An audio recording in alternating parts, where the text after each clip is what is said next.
Okay, we should be good to go. All right, thank you, Sarah. Lisa Costa-Sanders, I'll turn the presentation back over to you. Thank you. Lisa Forrest, do you want me to try to share my screen? So now I'm having technical difficulties with Zoom. I think I have to log off and log back on. I'm not sure what I did. Right, let me see if I'm able to share while you're doing that.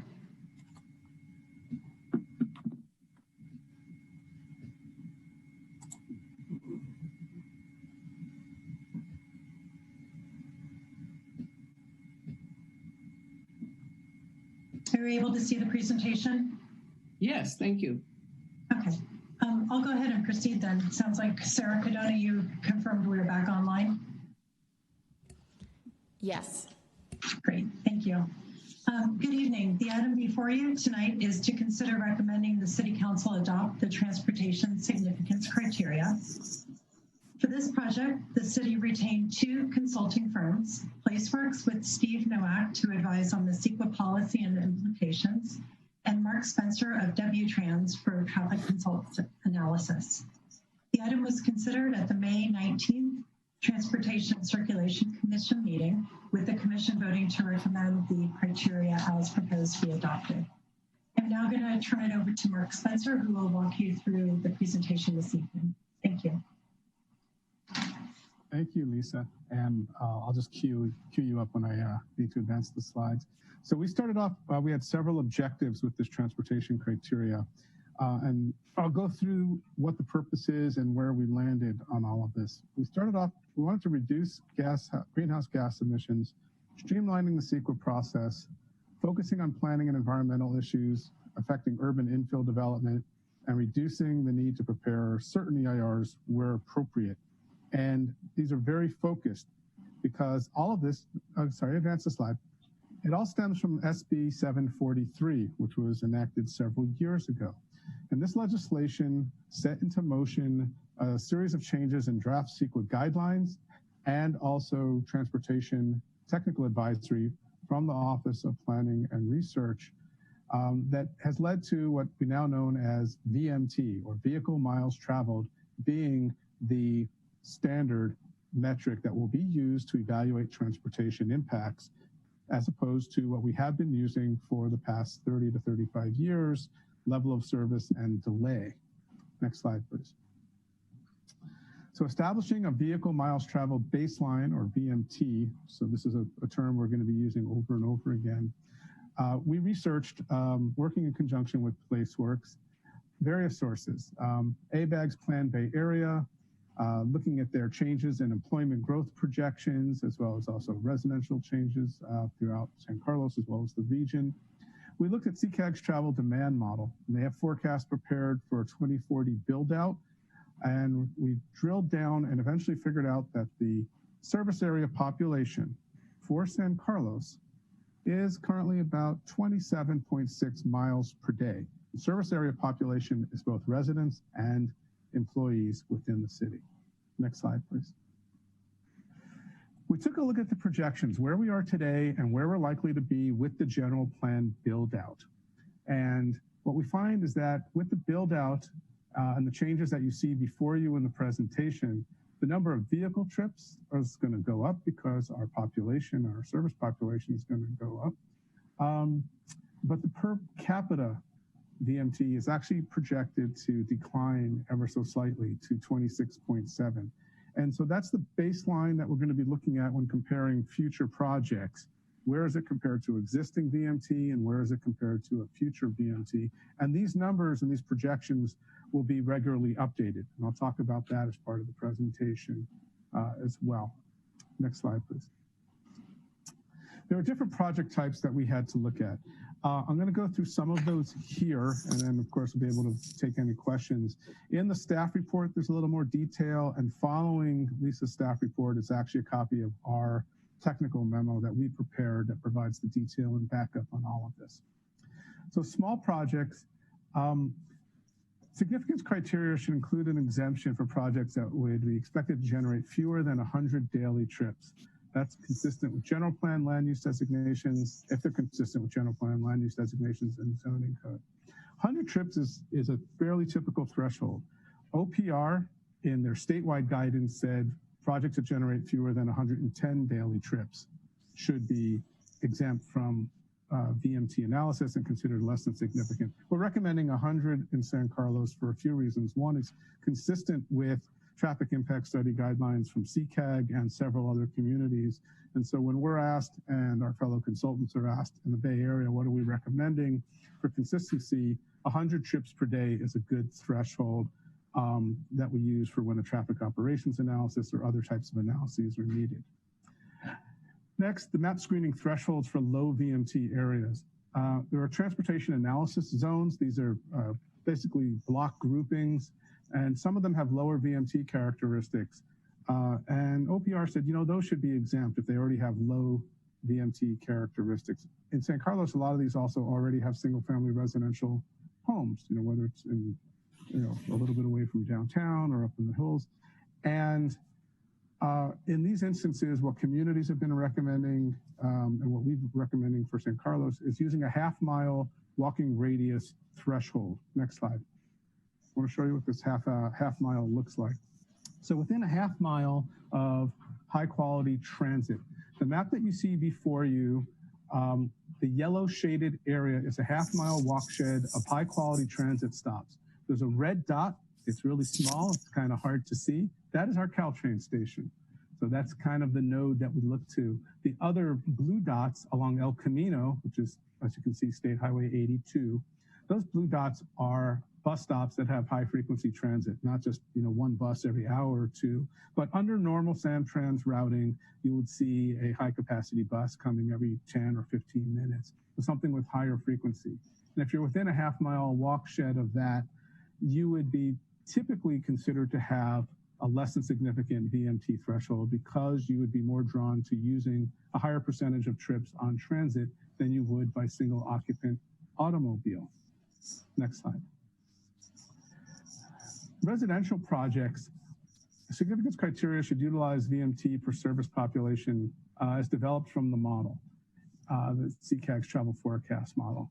And we need to keep establishing and checking what those thresholds are on a regular basis.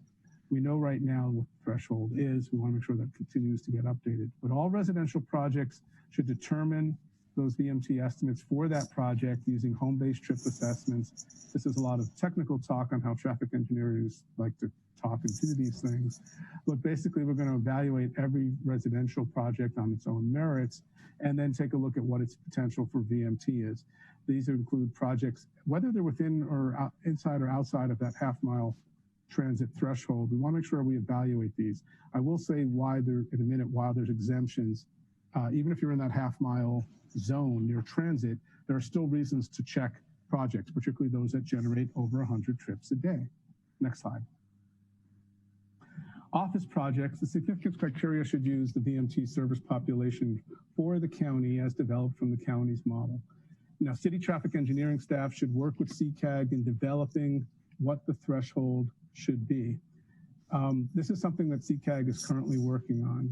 The technical advisory from OPR states that the VMT per service population for office projects should be developed based on an area where nearly all the workers would be expected to live.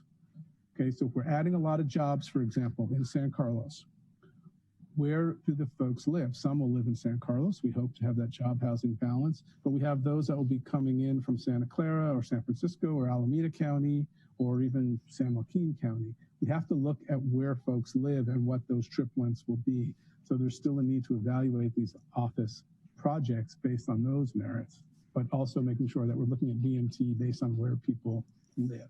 Next slide. Retail projects, this comes up a lot, and I know there were some questions about this. I wanted to talk a little bit about this as well. We're recommending that retail projects that are up to 10,000 square feet be considered locally serving, and larger projects could be considered those that are over 10,000 square feet. The larger projects should be analyzed for potential VMT impacts. Smaller projects typically are categorically exempt, or they say in OPR text, screened out from preparing a VMT analysis. We are recommending 10,000 square feet OPR's recommendation is actually 50,000 square feet. They are, and that's a general recommendation regardless of the size of the community. So whether you're a community of 30 to 35,000 people, or whether you're a community of 300,000 people or 1 million people, they're saying 50,000 square feet is what we should consider local serving. For reference, and why we think it's appropriate that San Carlos use a 10,000 square foot threshold, and for a community of our size, this is what we think is realistic. Here's some examples on the slide of how large certain projects are. So, our OSH is 32,000 square feet. Okay, Bianchini's is about 16, and the Chase Bank across from that is about 8,400. Okay, so the bank is less than 10,000 square feet. The CVS around the corner over on San Carlos is almost 20,000 square feet. So is the Pep Boys. That's over on Britton and Old County. A Home Depot is obviously going to be a larger format, big box retail. That's going to be over 100,000 square feet. And this is just kind of give you some scale. A lot of the businesses in downtown are smaller than 10,000 square feet, and they're locally serving for the most part. Yes, we want people coming from out of town, eating in our restaurants and shopping here, but for the most part, those are smaller businesses and very local serving. And those businesses, if they weren't there and wanted to go to a certain type of similar facility, you might wind up going to Belmont or Redwood City or another community to find something similar. By having it in San Carlos, it draws in San Carlos residents, it reduces those trip lengths, hence the lower VMT for those types of smaller businesses and why they're typically considered exempt. Next slide, please. Transportation projects. Transit and active transportation projects. Active transportation being things like bike lanes, transit projects. These are anticipated to reduce greenhouse gas emissions, increase your multimodal transportation networks, facilitate mixed-use development. These should be presumed to cause a less than significant transportation impact. The intent of OPR guidance and SB 743 was to encourage infill development and to encourage multimodal active transportation. That was very clearly stated from day one, 4 years ago, and has remained that way. And so in order to encourage that, they want to make sure that things that reduce single occupant vehicles and vehicle trips of any kind or any length should be considered exempt and should be encouraged. So roadway projects that reduce capacity and repurpose the motor vehicle lane for transit or active transportation. In other words, if you're striping in a bike lane within the existing right-of-way, or repurposing a lane and putting in a bike lane, or even a parking lane and just going from 4 lanes to 2 lanes and adding on-street parking, you're not adding capacity. Therefore, that's presumed to result in a less than significant transportation impact. Next slide, please. Now, this is in the packet. When it's broadcast like this, if it's tough to see on this table because there's a lot of information there, but this summarizes really what I've just been talking about. Different types of land use projects, smaller projects, projects in lower VMT areas, near transit, residential, office, retail.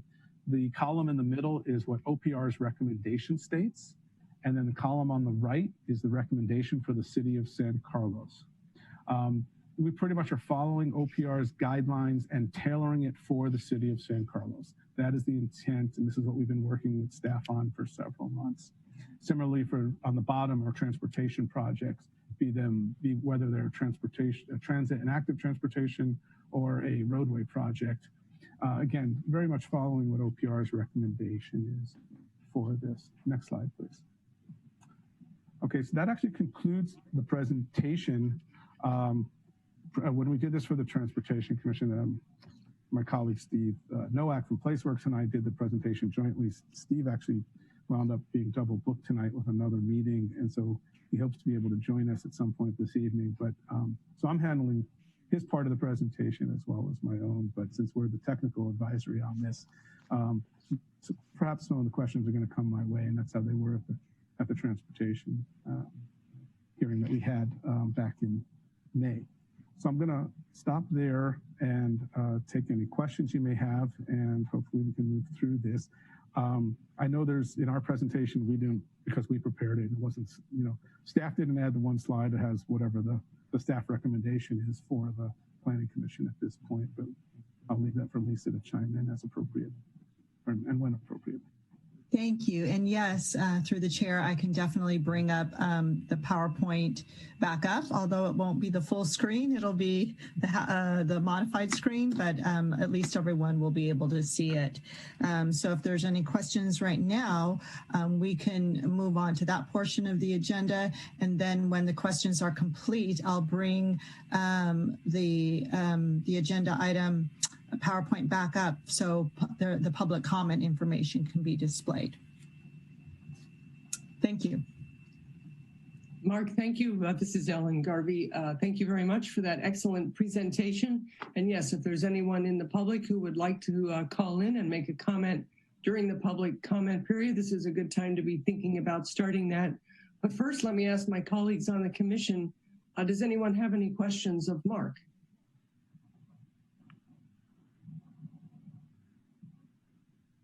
Yeah, Mark. You did a good job. Go ahead, Don. No, I just wanted to say, Mark, you did such a good job. There aren't any questions, but I'm wrong. It's almost ahead, never John. the case. Yeah, so first I'll just say, is there a packet page where we have that comparison between the OPR recommendations and where I guess staff and W-Trans has tailored it for San Carlos? And if it's not on the packet, could we just get that back up on the screen, please? I'm looking through at the packet. I think it's on packet page 14. Okay, because I keep flipping through. I'm not finding it. Let me. Oh, I see. It's in a slightly different format. Okay. All right. Thank you. I just want to stare at this. Yeah. So, Mark, a couple questions. First, I guess, as a good background and orientation of this whole subject, which is, we see the transportation reports, but, it's useful to understand the actual criteria that we're bringing in. So kind of a threshold question, like what problems specifically are we trying to solve here? Like what was wrong with the level of service approach? Like what were the bad effects of that? What are the negative outcomes? And if you can give your general opinion, and then if staff can explain how it's impacted San Carlos, and then what do we actually solve by shifting to this different perspective of vehicle miles traveled? I'd appreciate that. Sure, and I'll try and give you the brief, succinct version, and then Lisa can mute me after a few minutes if need be. The issue came up and has been coming up for years, and in level of service and delay as a metric is really good at looking at very localized effects. Should we retime a traffic signal? Do we need to add a turn lane? But unfortunately, what it has also led to is expansion of roadway capacity, probably in areas where it hasn't been as needed. And the more you build it, the more they will come. The concept of induced demand. If you widen a highway from 2 to 4 lanes, things don't necessarily get better and people aren't going at a faster rate. Eventually those lanes fill up too. And sometimes those lanes fill up with people who otherwise would have taken Caltrain or BART or a bus. And it's kind of like you're always chasing your tail. So there's been a need and a push from a land use and transportation planning perspective to, can we do this better? Can we think smarter? So what we're trying to solve is not throwing a lot of money at more parking and more pavement, but giving people different options and also encouraging development activity where we have transit nodes. San Carlos is very fortunate. We have a Caltrain station. We have high capacity transit on El Camino. So we already have assets in place, resources in place that we can take advantage of, and we can even do better. It's also admittedly a way for community. If I could just, I'm sorry if I could pause you there. So, okay, so that's, reducing overbuilding of roads because it doesn't actually solve a problem. I'm not sure that's ever happened in San Carlos, but how, this seems to be new standards on developers. How does that translate into changes in capacity development? Sure. So the second part of this is actually, it encourages development in areas where land use and transportation should go together. It encourages more development and also maybe incentivizes it in areas that are closer to transit or that are infill projects. It may discourage development correspondingly in areas that would cause more sprawl or longer trip lengths. San Carlos is in a very good position in terms of where it is on the peninsula and the transportation network it has. And I'm trying not to offend anyone who may be listening, but we're not Stockton, okay? We're not Antioch, we're not Morgan Hill. We're not further away from where the job centers are. It's not a knock against those communities, but there's a lot of bedroom communities where people have to commute long distances. And admittedly, some of this legislation is designed to say, we don't want to keep encouraging as much housing and development in those locations and just causing longer and longer trip lengths. So it's a very urban mindset that's behind this. That's just what they've come out with, and they've stated it as such. So for developers and development activity— I'm sorry, does that mean it's more appropriate for those communities to adopt this than us, or I'm having a hard time connecting? No, it's really to be applied differently. It's to encourage those communities to get more jobs. Yeah. And it's to take the Bay Area inner communities, such as San Carlos, and say, think about your land use decisions and what effects they have in terms of job housing balance and whether you have an inflow or outflow of jobs or where your concentration of development may be. And so is our different circumstance, was that the driver of these differences between the OPR recommendation and the recommendation for San Carlos? Yeah, the differences aren't that great, and honestly, in overall, but with each community that we've worked with and where our colleagues at other firms have been working with, we want to make sure that it's appropriate for that community, but also consistent with the county and regional guidelines. We're a little, even though this became law and in effect July 1st, that's after some years of delay. OPR said we're not delaying this regardless of COVID. July 1st, this takes effect. This is now the required CEQA analytical mandate that we have. Is that right? Because my staff report still calls this draft out of OPR, around since 17, but still in draft form. Is that not correct? The OPR, well, that would be incorrect because the OPR legislation is complete and effective as of July 1st of this year. Okay, so this is no longer draft. This is official. Yeah, I think that's a holdover from when we presented this in May. Okay. Yeah, but it is important to note that this is now in effect, but many cities and counties have not updated their CEQA criteria, their guidelines for preparing land use and transportation documents. So everyone's playing a bit of catch up right now, with the exception of a handful of others. San Carlos is actually a little bit ahead of the game in terms of, we started this process 2 years ago in San Carlos. Everyone knew this was coming. It wasn't a secret, but we actually started this and have been working on it on and off since that time. And what we've set up is a recommendation that will be appropriate for San Carlos and will not be inconsistent with whatever CCAG and the county come out with in the near future. And could you just, is there a high level summary of what you could say about how you've, what we're recommending here tonight, how is it different than the OPR recommendation? Like, what specifically is flavored differently? And I'm looking at this side by side, but is there a general theme here or a way to understand this collectively? I think the two biggest things that we've tailored that are a little different than what OPR says, one is with respect to what they call low TAZs or areas where you would expect low VMT impact.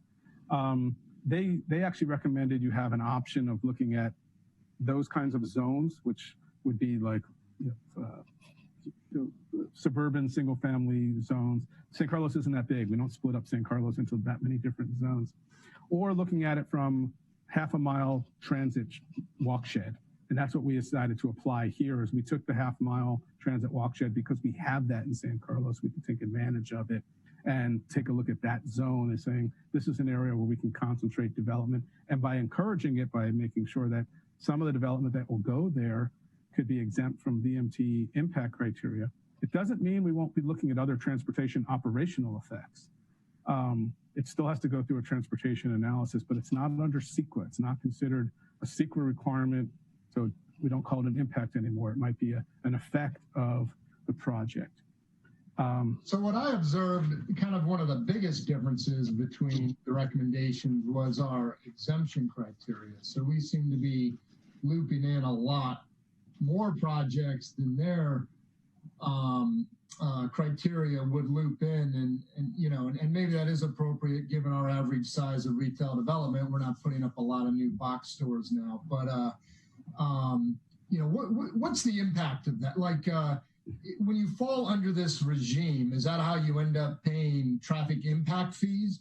And so having a lower threshold means we will derive more impact fees? I mean, is that a way to understand this, or? No, I wanna separate those concepts for you. Just any project, regardless of where it is and what its size, will have to pay traffic impact fees based on a forecast of how many trips it generates. If the project generates 50 peak hour trips, it's gonna, times whatever rate it is, that's what their impact's gonna be. But it might, and then that's out, impact fees are separate from CEQA requirements. This is strictly CEQA requirements. What it means in terms of that exemption, where we're looking at projects that are 10,000, only 10,000, but not screening out those that are between 10 and 50, it's really a nod to the fact that we have a lot of small businesses in San Carlos, and we want to encourage that and make sure that there's still a way to encourage that without making them jump through onerous hoops.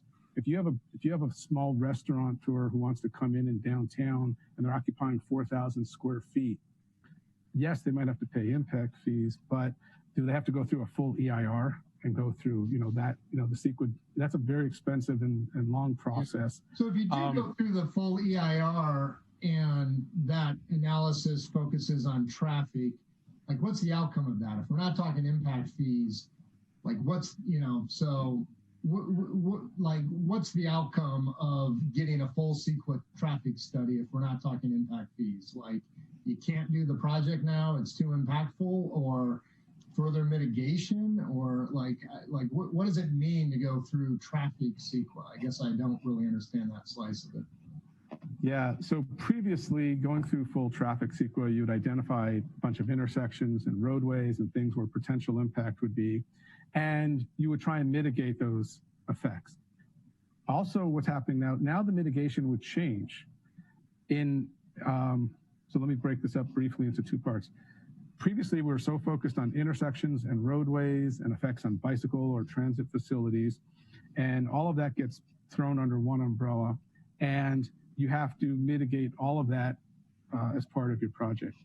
Now it's saying you don't have to mitigate those things. You still have to analyze them, and the city may, as part of a development agreement, ask you to take care of certain things, fixing the sidewalk or contribute to certain things. Now, because you have a traffic impact fee, and the update to that is going to council at the end of the month, I believe, you're collecting fees for transportation improvements. So you're covered on that side, regardless of the size of the project. That is a separate thing that's happening. But what happens now is you're just focused on this VMT metric, vehicle miles traveled.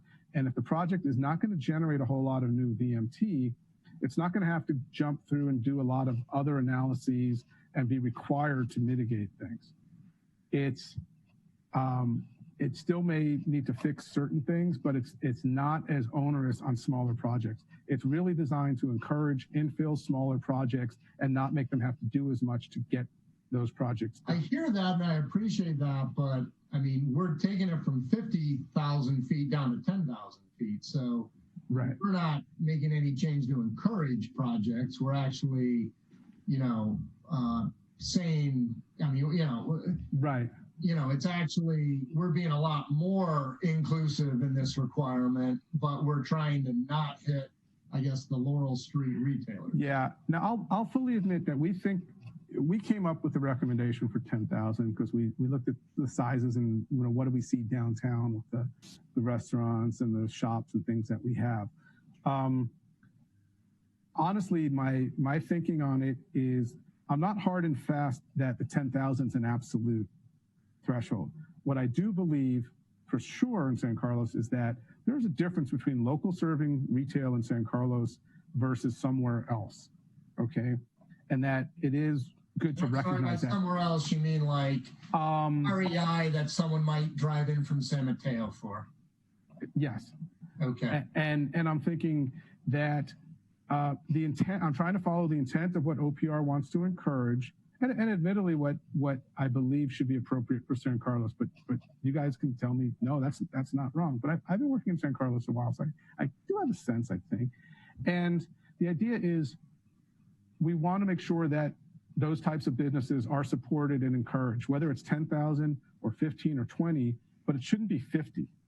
Okay, someone who comes into San Carlos and proposes 49,000 square feet because they're just under that 50,000 threshold should not get a whole lot of benefit from the CEQA perspective, because they're going to be causing a lot of effects in this small tight, community that we have, where the effects are going to be very real. And we want to make sure that they understand that and they actually get analyzed appropriately. And just so again, I kind of understand it. So impact fees are separate, but so we get an impact fee, but then if they are thrown under CEQA, we will get a better understanding perhaps of what to do with those impact fees to actually mitigate. I think that's a good way to phrase it. It's a more robust analysis and a perhaps deeper understanding.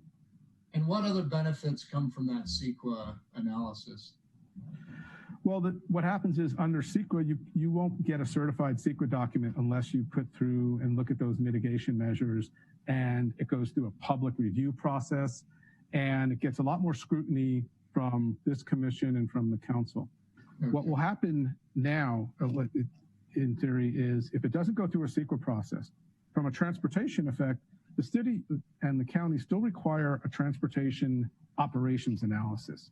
Outside of CEQA, there's still an analysis that looks at what's happening at those intersections and those roadways. We're not ignoring them, but now we want to know what the effects are, and then we have to decide what to do about it. Your recourse is through a development agreement and also through the impact fees that you collect and how you apply those. And there's a series of projects in the impact fee program saying these are where we're likely to wind up with issues that need to be addressed. A turn lane, a signal modification, a sidewalk, or whatever it might be. So it sounds like as a commission, the 10,000 square foot threshold is something we should actually think about, whether that's the right number. And how does that number compare to what other cities around us have done? Some are looking at 10, some are looking at 25, and others are just keeping 50. Most of the communities in the size of San Carlos, and again, in that kind of 30, 35. Any examples on the peninsula? Because we are a little unique, I think, here, right between big cities. Yeah, and I believe, and I don't think it's been adopted, I think Menlo Park is looking at 10,000, for example. I don't know that it's come up we had an unofficial conversation in Belmont, and again, that was also 10,000. I don't know where others have landed yet. There aren't too many cities that have actually adopted their VMT policy on the peninsula as of yet. Yeah. Are there any other of those criteria you think as a commission we should particularly think through whether they apply, whether it's appropriate for San Carlos? There's one other change from the OPR that I wanted to point out. It has to do with what's within a half mile of transit. OPR says any project that's within a half mile walk distance of high quality transit should be screened out and exempt from VMT analysis. A lot of professionals, myself included, across the state are taking a little bit of issue with that, and I'm going to give you a very specific example. At some point, this commission is going to be looking at the Alexandria District Plan. Okay? And some of that plan, I believe, if not all of it, I have to remind myself and look at the map. Some of that's within a half mile of transit. Okay? That project is not a good example of what should be screened out from VMT. That's going to be a lot of jobs. Those jobs are going to be coming from all over. And although they're going to be shuttling people or proposing to shuttle people to and from Caltrain, we need to kind of understand really what's happening within that half mile zone. So what we said for San Carlos was that if a project still generates more than 100 trips a day, that threshold, it still should be analyzed for its potential VMT effects. And then decide whether those need appropriate mitigation to reduce the vehicle miles traveled. And so a project like Alexandria would not be exempt in this case. Yeah. And so that's a very real example of why we recommended that change. It's not just a blanket exemption. You still need to look at it to make sure. And yes, a lot of those projects will be screened out, but not all of them, and certainly not something of that size that's taking into, you know, that kind of land use. Yeah, that is a good example, and but it's well over 10,000 feet. So you've sold me on that one, but I think 10,000 is something we should think about. So Lisa Costa-Sanders, can I get your opinion on how and why we've tailored this to San Carlos, and what's your opinion of the 10,000 versus something a bit higher? Yeah, no, I think we're flexible on what's the right fit for San Carlos for that retail exemption. If you feel 10,000 is too low, we could certainly raise it up to 20,000. I would be concerned of going all the way to 50,000 as recommended by OPR, because that feels more like a regional serving retail use in San Carlos. And then I think the most important change that we made is what Mark had mentioned about the half-mile walk shed. I would still very much like to see us complete a VMT analysis under CEQA for any larger projects. So that's that 100-trip generation threshold. Another example of a project that would be VMT exempt under CEQA is a project in San Mateo that was recently approved and was in the newspaper, had 961 housing units, 40,000 square feet of commercial space. And technically that project, because of its proximity to transit, would be exempt under VMT. So that's just another example. Mark gave one local example as well with the Alexandria proposed development. Got it. And Lisa, do you have any additional data points on where other cities around us are coming at as far as that square foot exemption? No, I believe San Mateo adopted very much similar to the OPR recommendations with the larger square footage, but I haven't tracked, I don't believe the smaller cities have adopted yet. So I don't have that information yet. Okay. All right. Thank you. Those are all my questions. Very helpful. Appreciate it. Thank you. Any other questions of Mark or Lisa? I'd like a little more clarity on when the trips per day threshold would be used. I gather we use the square footage threshold because it's easy, but an objective at the outset of a project. But the trips per day seems more logical. So when would trips per day kick in? Would actually be, you know, any project that comes forward, regardless of where it is, it's very easy, very quick to check out what are the potential peak hour trips and what are the potential daily trips in terms of vehicle trips. It's very, our trip generation manual, it's very easy. You look it up and, you know, literally. And in one of the slides, we actually showed some of the equivalent, like some of the projects or some of the existing businesses and what size they are. Also in the staff report, we included some equivalencies. For example, single family development of 10 homes, that's about 100 trips a day. And we had some other examples in there of what might 13 multifamily housing units or 10,000 square feet of less general office use would generate less than 100 total daily trips. Right, so thank you, Elisa, for that. So we had some equivalencies. So the first level of screening, the first thing you can check is, hey, is this thing going to generate more than 100 trips a day? Very quick to answer that. If it is, we know we're doing a VMT analysis, or the applicant or the city or whomever is going to be responsible for that. If it's less than 100 trips a day and it's within that half mile of high quality transit, we know it'll be screened out and won't have to do a VMT analysis. Therefore, it would go through, say, an initial study process versus a full EIR. There might be other factors, by the way. I focus on transportation. All the other chapters, I guess they're there, but I don't read them. So it's other folks who do that, okay? I deal with the good stuff. But that's just a quick screen to take a look at what's going to likely put us into an EIR versus, say, an initial study in terms of CEQA documentation determination.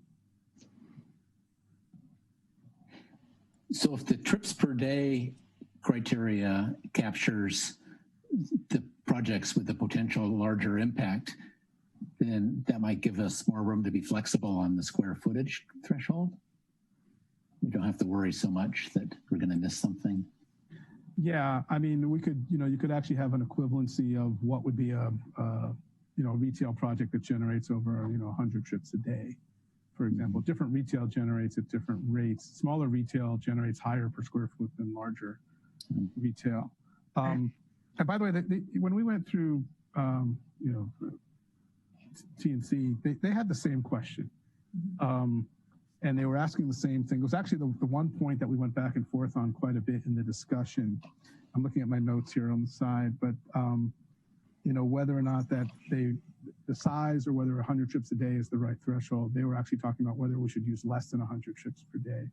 I talked to them. They weren't consistent on it because they weren't thinking of it. They all had different opinions, and I said one of the things that will be very helpful for San Carlos or anybody is you want to make sure that it's not too onerous and that you're consistent with traffic impact guidelines and what CCAG is going to require and Caltrans or others, so that at least there's some similarities and you're not trying to create too many different documents for too many different folks. So 100 trips a day is a really good threshold because it covers a lot of different bases, and it's an appropriate one, we think, as well. But it's not just because it's easy, but it's also a good appropriate one. Mark and or Lisa, I appreciate that this whole issue went a couple of months ago to the Transportation and Circulation Committee, and I appreciate their review. And Mark, you've alluded to one or two things that they've talked about. Can either you or Lisa give just a brief summary as to the major comments that the committee had on the proposal, in addition to the one you already mentioned? Yeah, the other major comment was, it says here they wanted to make sure that we were not losing sight of how to do ADA projects and sidewalk connectivity.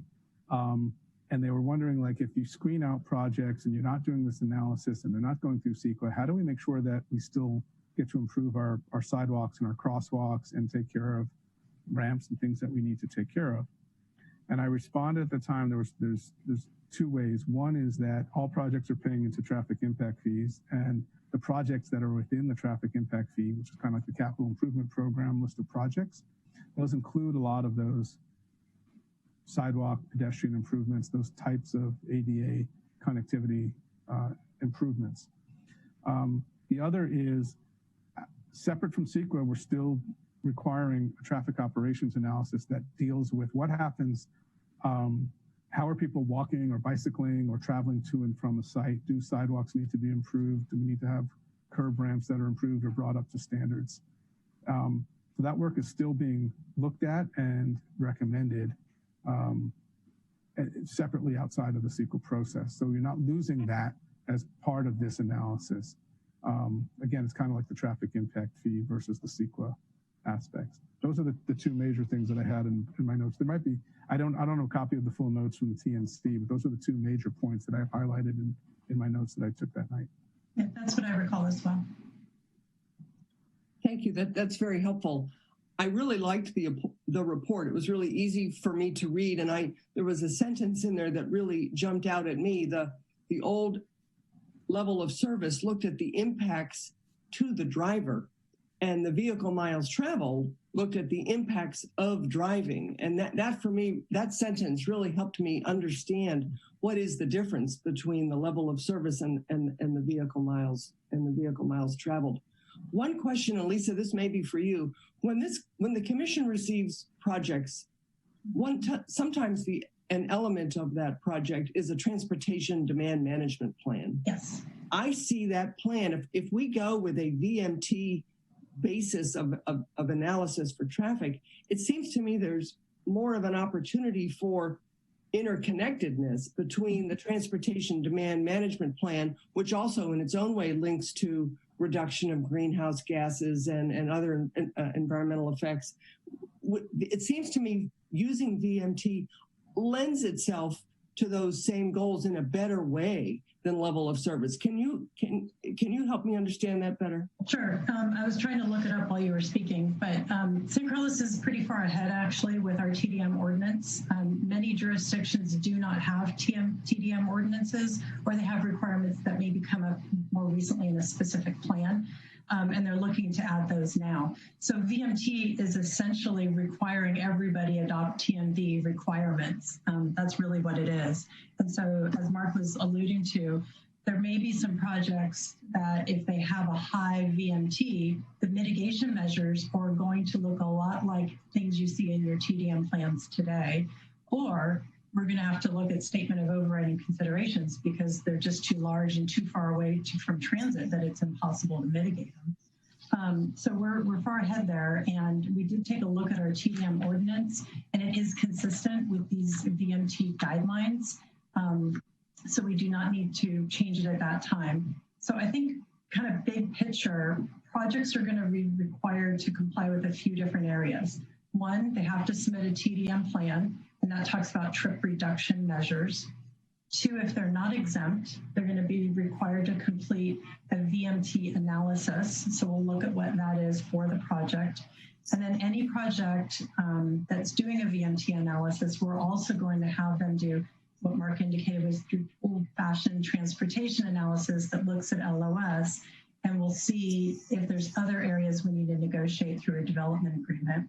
And then finally, the city is updating, probably most importantly, the transportation impact fees, because we're not going to be able to get the mitigation measures that we used to get, like add another lane, fix a traffic signal, those types of things. So that's going to be captured through the transportation impact fee. And the city engineer and the Public Works Department has known about this for a couple of years as well. And so they did that study to be prepared for this implementation. Very helpful. Thank you. Any other questions from any other commissioners? I just would like to clarify. So if a new office building was likely to lead to a backup at a particular traffic light causing local congestion, we would capture that in the category, Lisa, you just mentioned, of the traffic management plan. Well, we would find it through that traffic study, and then we would, work with the developer to see if there was a way we can negotiate the improvement. If the project is, straight up permitted, it's going to be a little more difficult to get those improvement measures because it cannot be a CEQA mitigation measure. So unless they're asking for, like a planned development permit where we have a little bit more room to get a development agreement, we may not get that traffic signal improvement measure unless it improves pedestrian connectivity and improves the VMT. And Mark's trying to chime in here. Yeah, and as you were alluding to, the transportation demand management programs and having those required of developments means, maybe we're not going to retime the signal or add a turn lane to accommodate that added queue from that office development. Instead, why don't we find a way to reduce the number of trips that office development is generating and say, how can we encourage more of those people to use Caltrain or to carpool or to do something other than just drive themselves? And then maybe we won't have the backup at that signal, and we're kind of shifting and providing different options for folks. That's the intent of looking at things from a VMT perspective, and also trying to have a TDM ordinance that has some teeth to it, where you're finding ways to reduce trips. And those all now sort of fit together in a way that the original Congestion Management Agency language from 1991 did not achieve. It's one of those goals that they set out to when they came on. But that was the intent. Yeah. So as we increase our assets, I think you called them assets, or maybe they were choices, we end up offering more and different VMT choices. And I guess some of these as a city, we could do, like improving bicycle networks or improving pedestrian walkway networks. But other things, the Caltrans could do. They could add a hot lane on 101, and we could then use that asset or leverage that asset in a VMT analysis for a potential new project. Am I getting that right? You're looking at, you're aiming it in the right direction for sure, in terms of reframing the conversation to look at things in a different way and using your resources in a different way. Yeah, and another thing we're looking very closely at is San Carlos, with all the development interests, may be very close to having a transportation management association so that the business and property owners, say of the east side, participate and really help that last mile connectivity. Right now, there's a shuttle service that runs from Caltrain to many of the businesses, but it has very low ridership and it has difficulty getting drivers and having participation. So as if more businesses and more employees come to that area, there could be a sweet spot where we can require participation in Transportation Management Association, and that'll help with that last mile link.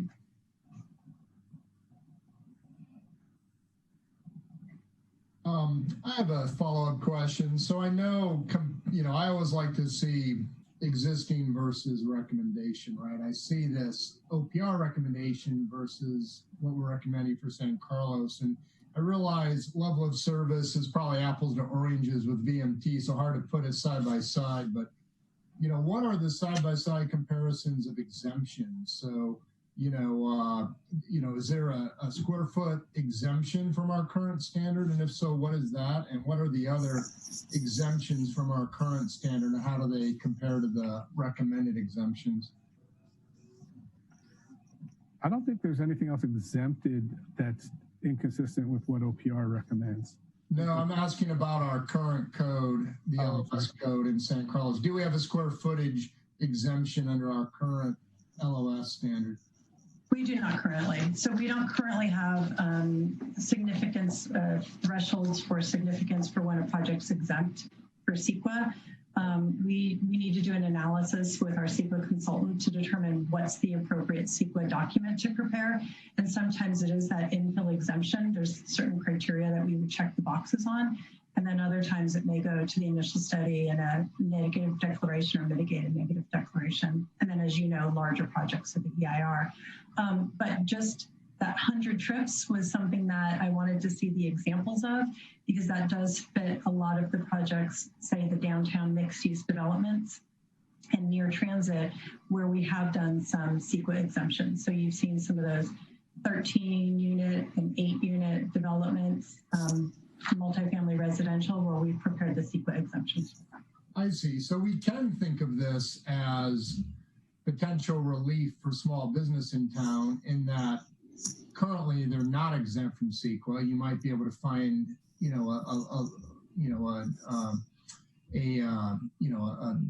an easier path for them under CEQA, it sounds like currently, but this is an outright exemption for less than 10,000 feet. So in that sense, this is somewhat, economic development relief for our small business, because before they would have to hire a CEQA consultant for the traffic study, and now they don't. Yeah, so it's an outright exemption on the traffic side, doesn't exempt them from the entire CEQA, but the traffic, sorry, Mark, it's usually about half the cost of the CEQA analysis anyway. It's the heavy lift. Yes. Okay, so that's good. We can think of this as relief for businesses under 10,000 square feet in town. Yeah, and I'm open if you think that number is too low, and if you think it should be something closer to 20,000, we're certainly open to that suggestion. Anything that you guys kind of went back and forth on that a little bit. What would the merits of 20,000 be? How, is that, like what led you to recommend 10,000 versus something higher? It's just based on the size of the local serving businesses in San Carlos and the resulting trip generation. It typically, And raising that to 20, would that loop in businesses that are more regional? I'm trying to think. We have a couple like Ditham's, a little bit larger downtown. Yeah, it's something I think closer to the size of a CVS maybe. I'm trying to remember our numbers here. Yeah, as I think about the businesses on Laurel Street, most of them, I'm guessing, are 10,000 square feet. Most of them are not very large. Right. The Bianchini's market 16,000. So I think Ditham's is probably a little smaller than that. And then CVS on San Carlos Avenue is 19,000. So if you were to view, CVS and Bianchini's as local serving, then we could raise it to 20,000 square feet. Although Pep Boys, I feel, is a bit more regional serving, and that's 18,600. Most of our businesses, though, are in the low rises in East San Carlos. Do we consider most of those locally serving? I mean, I don't think they generate a lot of trips. I wonder what planning's perspective is on that. Yeah, I think they would be closer to that square footage size, and also we'd look at the trip generation, that 100 further analyze if we need to do the VMT or not. Okay. All right. We can save some of that for deliberation. Thank you. Yeah. Like look forward to discussing that when we get to the deliberations as well.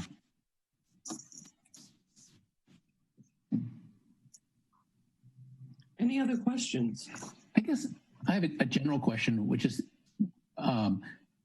this going to raise the bar or make it more stringent for, I mean, there's currently a scale of impact, significant, very significant. I don't know what the scale is exactly, but is this going to make it harder to get us to get a passing score compared to the old system? I'll answer it this way. For certain projects, it's going to be harder to not have significant unavoidable impacts. I'm going to use, there's a project off, what's it called now, 803 Alameda de la Pulgas, 806? 806, that's close.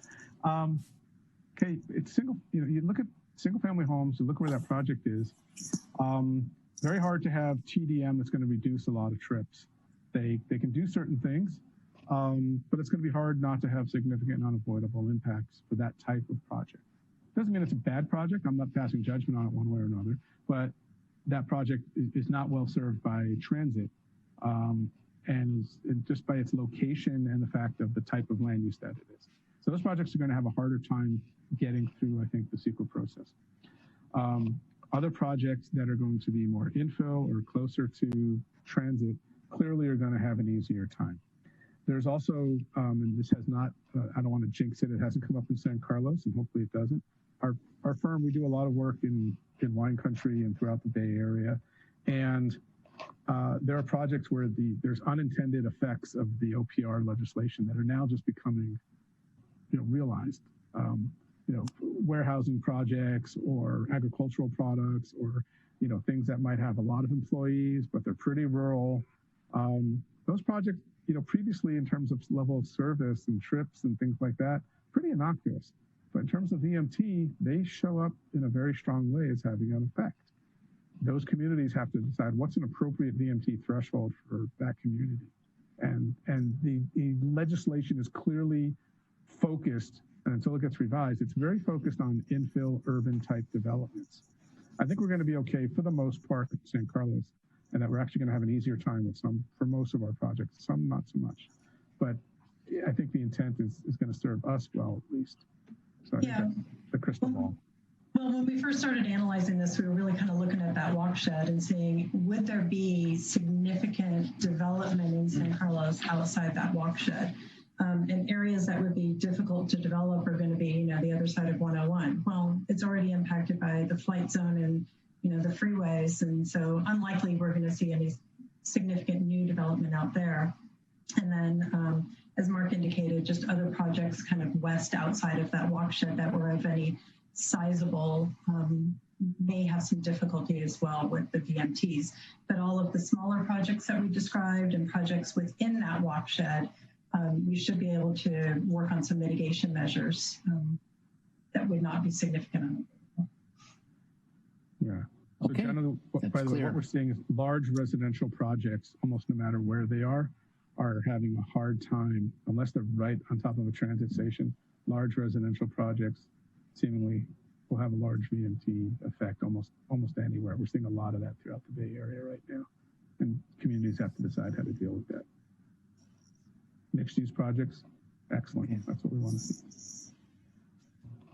Before we see if there's anyone in the waiting room who'd like to make a public comment, any last quick questions for Lisa and or Mark before I ask Sarah if there's anybody in the waiting room? I have just one question left. I just want to be sure these exemptions, you have to meet all of them, right? Like, for example, you would have to be under 10,000 feet and you would have to generate fewer than 100 trips per day. Is that correct? Yeah, I think the issue is the 100 trips per day is probably the one that's going to govern the most, but it's not either or, it should be and. So, but is that clear? I mean, I was just thinking of, Is it clear in the ordinance? Small projects with big impacts, and it just occurred to me that Chick-fil-A in Redwood City, right on the border, my God, that's probably 2,000 feet, but could not have had a larger traffic regional impact, right? That's an excellent example. I was thinking in my head of what would happen if you put a Chick-fil-A or an In-N-Out, next to, the Caltrain station. Well, I don't take Caltrain to go get Chick-fil-A, but I might drive there or go through the drive-through, right? Yeah. And that's a lot of trips and a lot of, potential effect. Are they all local serving trips? That's why you need to look at it. And if they are, great, that's fine. But if they're not, you really want to be able to. But just to be clear, that would not be exempt. It's less than 10,000 feet, but it generates more than 100 trips per day. So they would go to CEQA, correct? Correct. Okay. Any last questions before we go to the waiting room? All right, Sarah, is there anyone in the waiting room who'd like to make a comment this evening? There's no one at this time.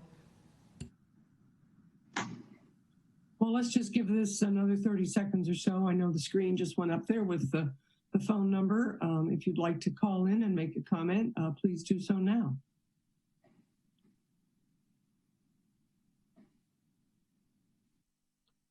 So it feels like the telethon moment of our meeting, Please call and donate. It's a worthy cause. Yep. Commissioners are standing by. While we're waiting, I want to say thank you for pointing out the one thing that I think summarizes all of this at the end of the day is that one comment of changing the analysis of looking at what used to be from 2 drivers under LOS to of driving itself. EMT analyzes the effects of driving. LOS analyzes the effects to drivers. And taking away the emphasis on 2 drivers and looking at all modes in a sort of a level playing field is really an important distinction in the intent of EMT. That's rational and appreciated, but I would point out we're all also drivers. So. I get that effect. I'm chair of the transportation committee in the city where I live, and I get that comment, and I have to balance that quite a bit. So I fully agree. All right, Sarah, is there anyone in the waiting room? No callers. All right. At this point, I'd entertain a motion to close the public hearing. Commissioner Dugan will move to close public hearing. Second. All right, we have a motion and a second. Lisa, roll call, please. Commissioner Bradley, Aye. Commissioner Dugan, Yes. Vice Chair Roof, Yes. and Chair Garvey. Yes. All right, we've heard from staff, we've heard from the consultant, and we've asked a lot of good questions this evening. We now enter into deliberations. Lisa, just a quick process question. What I believe we are charged with tonight at the commission is making a recommendation to the city council for them to consider at a future meeting on this issue. That's correct. Thank you. All right, let's open up the discussion. Who'd like to start? I'll start. Bradley here. I've been a planner for over 50 years. I've been to every APA meeting in the last 30 years in California, and I've heard a lot of comments and attended a lot of sessions on this very issue, and I strongly support VMT and to use it instead of LOS in the future for all progressive cities. Looks like we're going to have to because of what OPR says. Anyway, I don't see any detriment with making this move, so I support making the recommendation to our city council to adopt this. Thank you. Don, with all that background and experience, do you have an opinion on the square footage exemption?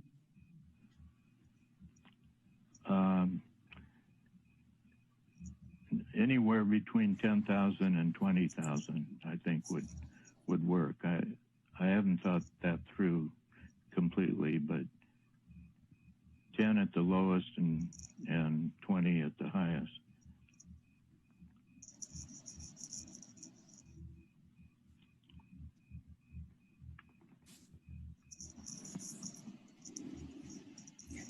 Well, David Roof here.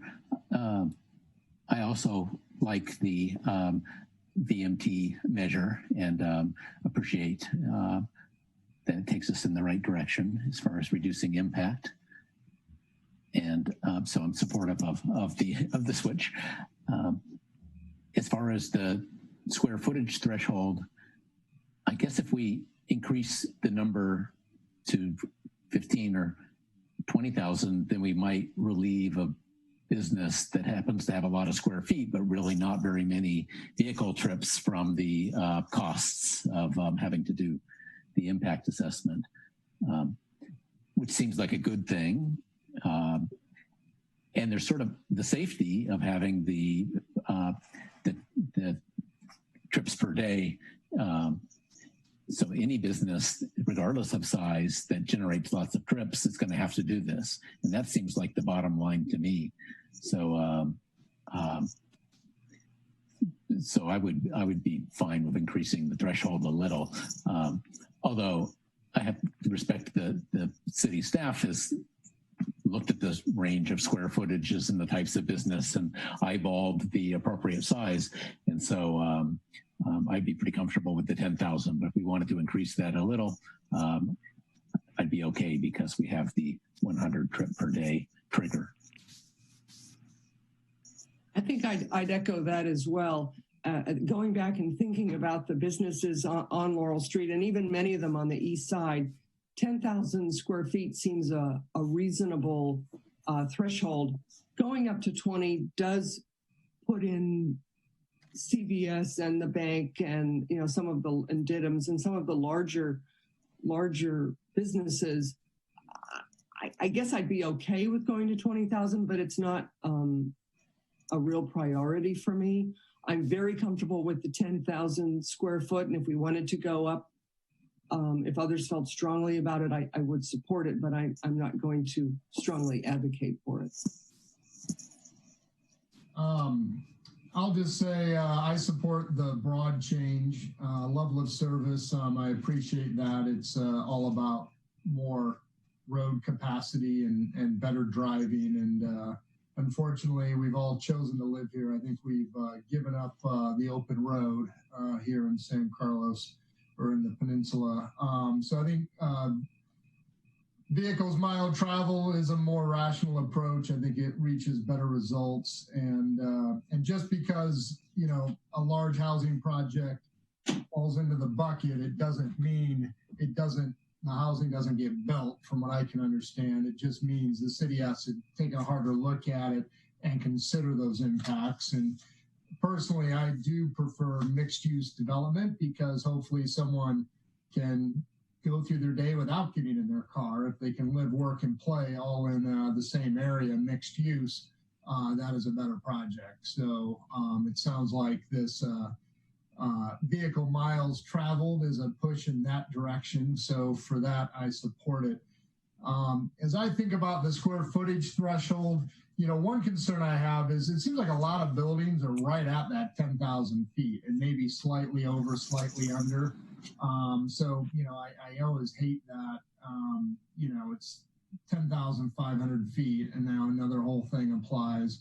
Yeah, obviously that's just kind of, I don't have a broad survey of data on that. That's just kind of my own personal experience looking at properties. But given that anything generating over 100 trips per day is the other trigger, I think I would personally like to see a slightly higher limit. I think, when you think of the CVS, that's a pretty good sized building.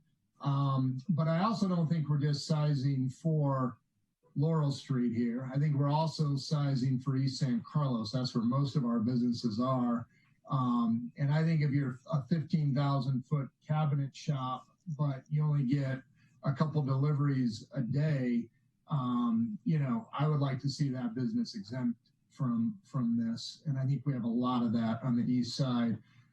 So I think I would personally prefer to see something, you know, I think like 15,000, I think would be rational. I think that would definitely get the businesses we would want relieved on Laurel Street out of this bucket, and then perhaps cover other low trips per day businesses on the east side. And, you know, this is in the backdrop of our city struggling. Our small business owners are struggling right now. You know, you can just walk down Laurel Street right now and see a lot of businesses that have gone dark. Some of our favorite spots have gone dark, and others are still struggling. So I think this is the time to be a bit more generous, and setting a threshold of 15,000 allows us to look at that. If that ends up being the wrong number and it should have been 10, well, we certainly can fix that once we have a little bit more data. But it seems to me if you're 15,000 feet and generating less than 100 trips per day,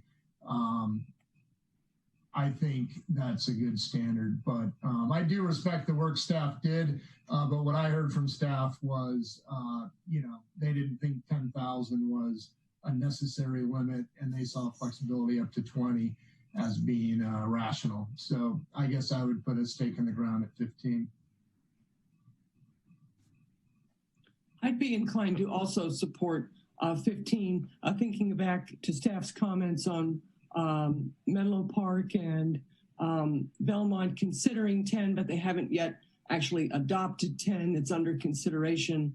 And given that, as Commissioner Dugan said, the East Side has many cabinet shops and those kinds of businesses that may be a little bit large, but not have too many trips a day.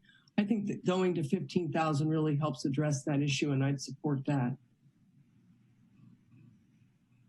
Let me ask the staff, the motion you suggested here doesn't have a limit of trips or square footage.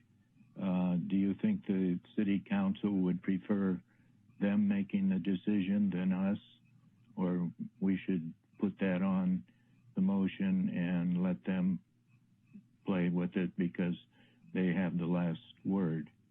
Yeah, I think the city council would respect your recommendation and expertise in this area. You do see a lot more of these development projects than they do.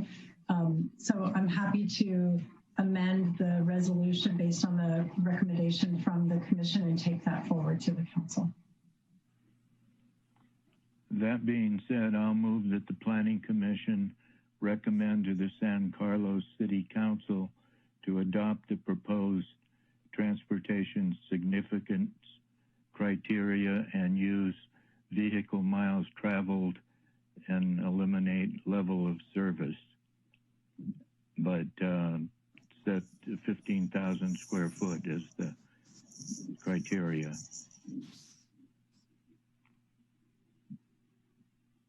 Well, I guess I will second that. Thank you. All right, we have a motion and a second. Lisa, roll call, please. Commissioner Bradley, Aye, aye. Commissioner Dugan, Yes. Vice Chair Root, Yes. and Chair Garvey. Yes.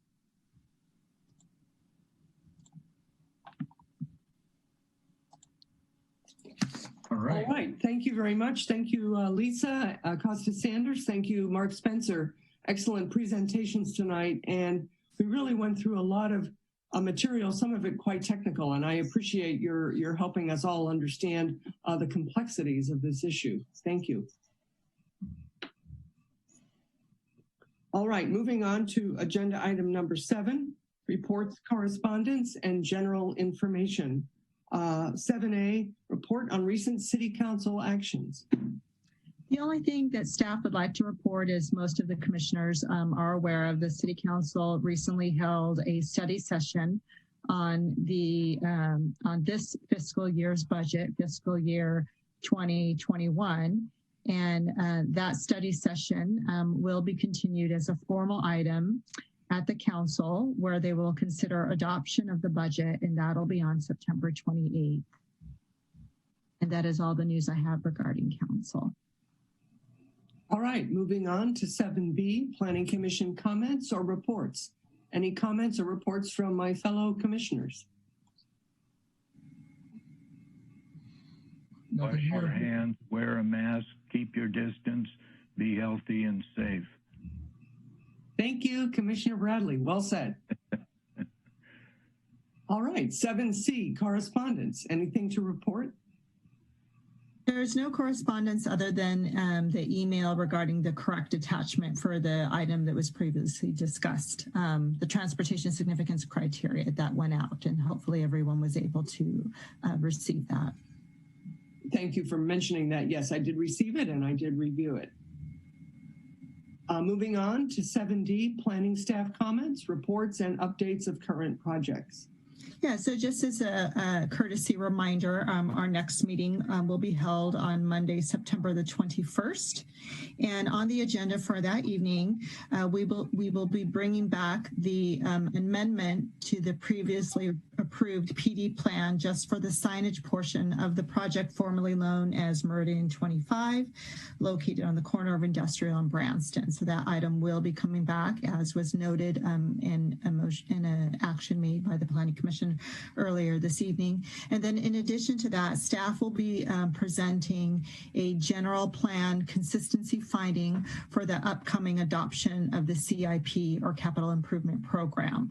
So this is a list of all of the capital projects that the city is committing funding towards and will work on at the next at this upcoming fiscal year. So as required by state law, the CIP needs to come forward for a general plan consistency finding, where the commission will be asked to make a determination that all of these projects are indeed consistent with the San Carlos general plan. And that would be the conclusion of items for the upcoming agenda. So just those two. All right, Lisa, thank you very much. And I believe that's it.